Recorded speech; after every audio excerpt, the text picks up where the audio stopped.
I want to make a short video for anyone who's dealing with heater issues like I am. This is in a Jayco J-Lite camper. So this heater has been periodically not working. So my thermostat right there, typically when it clicks on, the heater kicks on as well. But I've been noticing sometimes I hear a very, very high pitch, hard to hear humming, and the heater doesn't turn on. And sometimes if I turn the thermostat off and then back on again, sometimes it's enough. Other times it's not. I've discovered I could go in and tap the body with something metallic, and that seemed to get it working. But it's been periodic, and with winter coming and me living in this camper full time, I want to see if I could fix it on a day where it was warm and I wouldn't need the heat. And so to get this far, where I've taken the heat out, I've only needed a screwdriver and a wrench. So they have this plastic cover that goes on top of there, and I just need to take out the 4 screws. And then this has a little clip on which this kind of resides, but it just slides right off of that. There was a screw with this plate right there that went into the wood, and I undid that screw. And then I use this wrench to undo my propane. And then from there, you can see it had this other pipe in it, and it took a bit of work because I didn't want to break anything, just kind of rocking it side to side, and just kind of gently tugging and pulling and shifting it until it wanted to slide all the way out. So it's out, and so far I'm going to try and take the rest of this apart.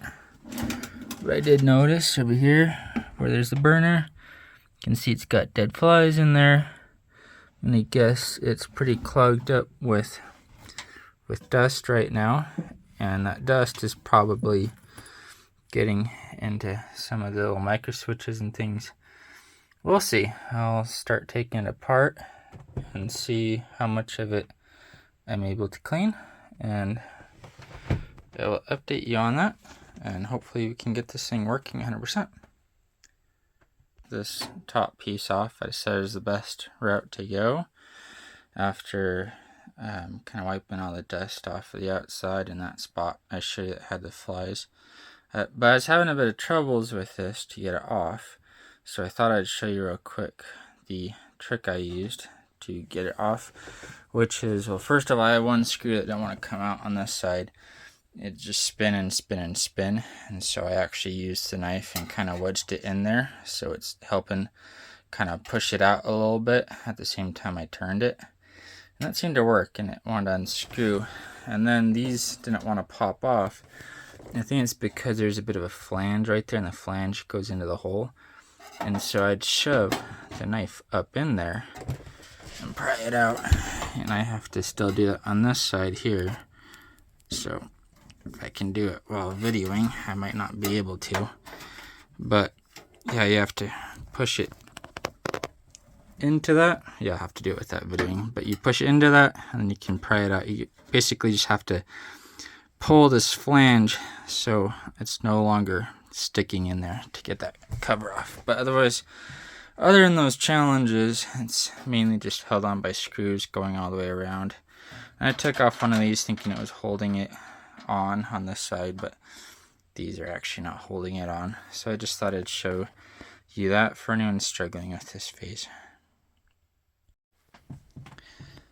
Now that I'm in, I wanted to show you the inside here. There's a little bit of dirt and things I can clean out, but otherwise I don't think this is a very big deal in there, other than just wiping it really quick. But the main thing about getting into this section is getting this top cover off is important if I want to take this side panel off, and it will give me access to the blower motor, which I'm assuming it's probably micro switches attached to that blower motor. And you can see the connection for the blower is down there, but you can't really access or see anything there. So I'll just keep trying to take off this side panel, see if I can get to the blower and see if I can see those micro switches and see if they're covered in dirt, need some cleaning, and hopefully that'll fix my problem. Alright, so I finally got this cover off. It was actually quite a fight. Not only do they put a whole bunch of screws in it to hold it on, they've also glued along these seams. And so I had to pry through that glue to get it off. But now we're in it. We can kind of see the motor. I did also have a grounding wire. I'll mention real quick, grounding wire that's put into the frame. So need to remember to put that back on when I connect it back up. It's the only wire I've had to disconnect so far. Propane line, that one wire, because Jayco was nice enough to give me some super long wires here. So that way I don't have to fight with it as I work on repairs. So it's still plugged in and everything. But anyhow, we'll see if I can figure out how to access the motor and clean it out on the inside now. It took me some searching, but I think I finally found what I believe is the culprit, which this right here looks like it's my micro switch. So now that I've taken all this apart, it looks like I probably could have gotten an easier method just taking this part off here. But that's alright because I can see it better now, and obviously it's my first time taking this apart. So it looks like that's my micro switch. So now I'm going to be working on getting this piece off and then getting in there and seeing if it's dirty in that switch, and that's preventing it from kicking on. Alright, so I did get the micro switch out. It did require a slightly smaller screwdriver than what I used previously. And so it does look fairly clean. The one thing I noticed, if it's tilted a little bit, it might stick. But if it's level as it should be, it seems to be fine. I noticed that this was slightly offset to the side, and so I straightened it out. I've messed with it enough. I think more or less it should be fine. I am wondering if it was just a little bit crooked and that was causing the problems. It really didn't take much force at all to straighten it out, because I was checking, and the way in which it was cockeyed meant it could potentially have been dragging along the edge of this plastic here, in which case that'd make sense why me tapping on the frame would have helped it sort of reset, because it was just lightly touching that. You tap on it, it might have reset back out. So right now I'm hoping the problem was just that sometimes it wasn't going back all the way after it had been run, and so then it would be sort of stuck like that, and then it recognizes something's wrong and doesn't want to start it. So hopefully now that this is straight and not cockeyed, I can reinstall it, and we'll see if that fixes it. Now, for those of you that are wondering why this is all sealed, you can see I did make it a bit wavy, trying to pry off all that sealing. So the way that this works for me looking at it is, if you look in there, you can actually see that hole around the outside and that pipe. So that pipe comes in and it needs to fit into this, and so that's your exhaust. And then that hole you see, that goes to the outside air, so that's where it's sucking in air. So as it's sucking in air, it's helping cool down your exhaust a little bit, recycling some of that energy, and it's pressurizing this area in here, which it uses that air. You can see this portion of the fan is for that purpose of using that air to help with the combustion. So that's why they seal it, is because there'd be a positive pressure in here, which would get pushed in with the propane to ignite inside of there.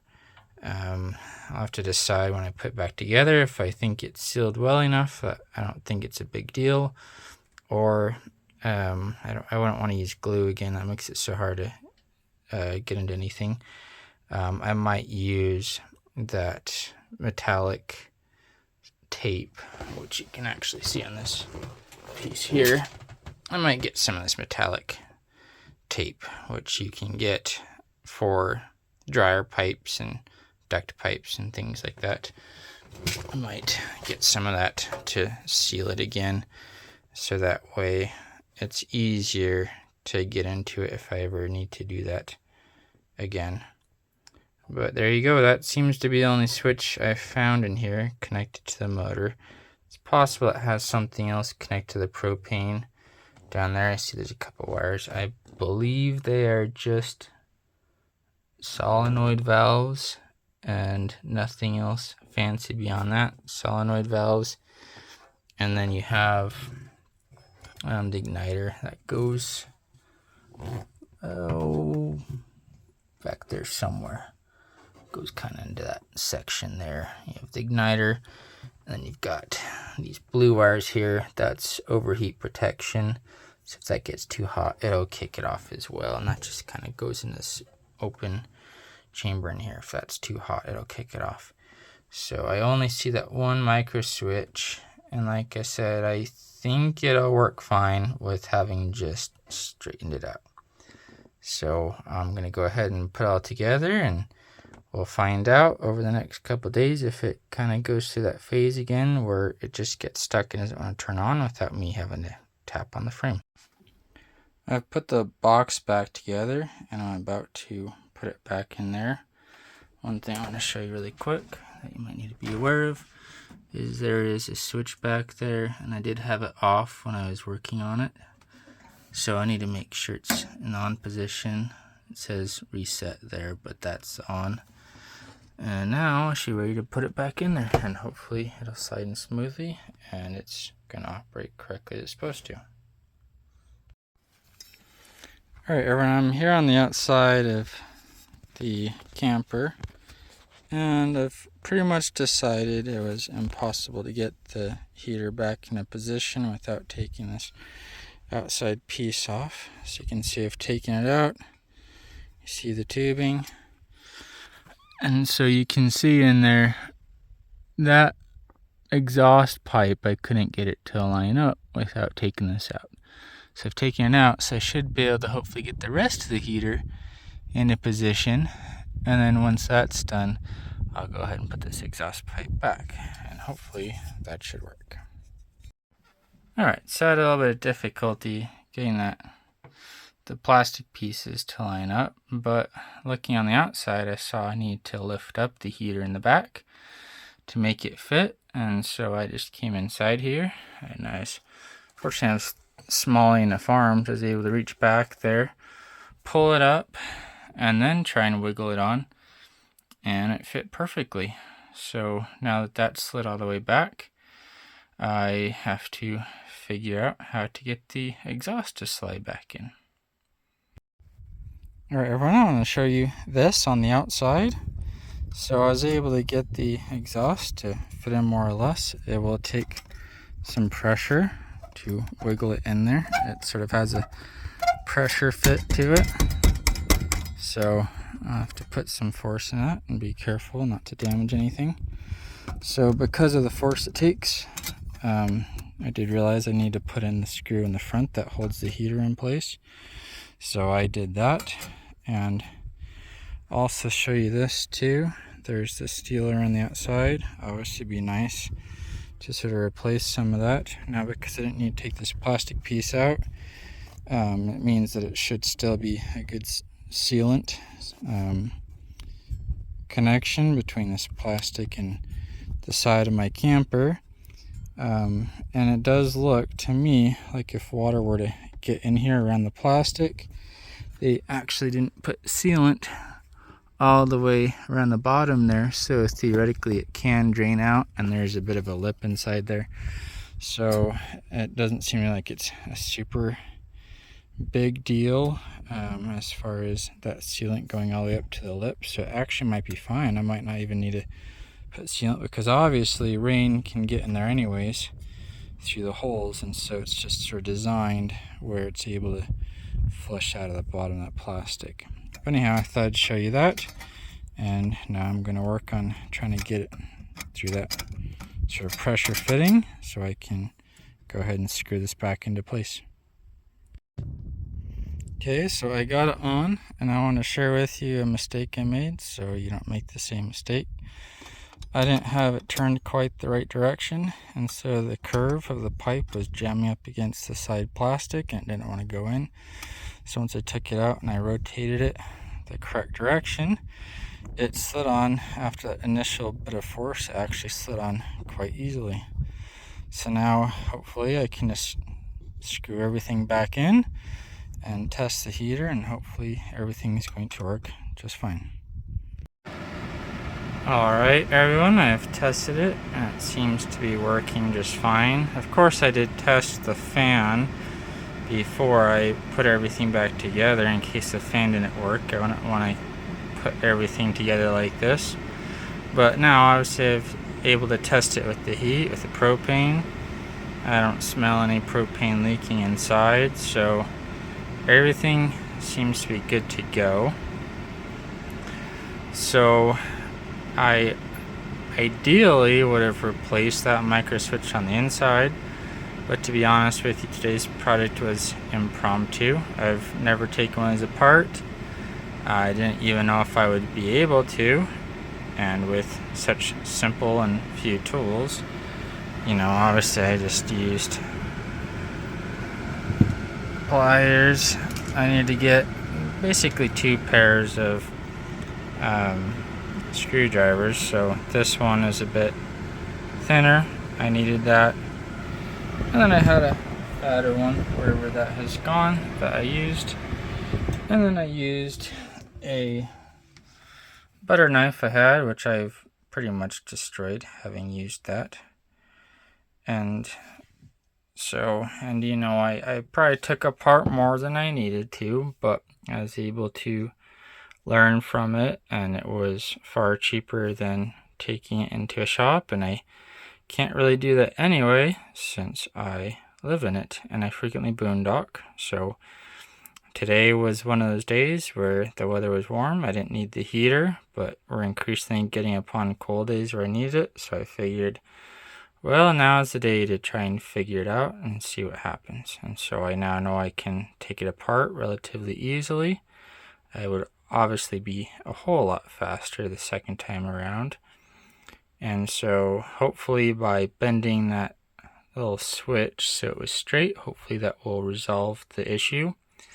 If not, I'm going to order a backup one of the switches and hopefully get it here in a couple weeks and just store it in the camper somewhere. And so if in the middle of winter the heater stops working, I can just take it apart and I can put in the new switch and hopefully have it back and running in no time. And so that wouldn't be too big of a deal if I have to run a generator along with the space heater while I work on this. You know, that's doable, but at least I know I can, and I know I can set myself up where I'm not going to be stuck with that heat in the wintertime, because that would be a large issue.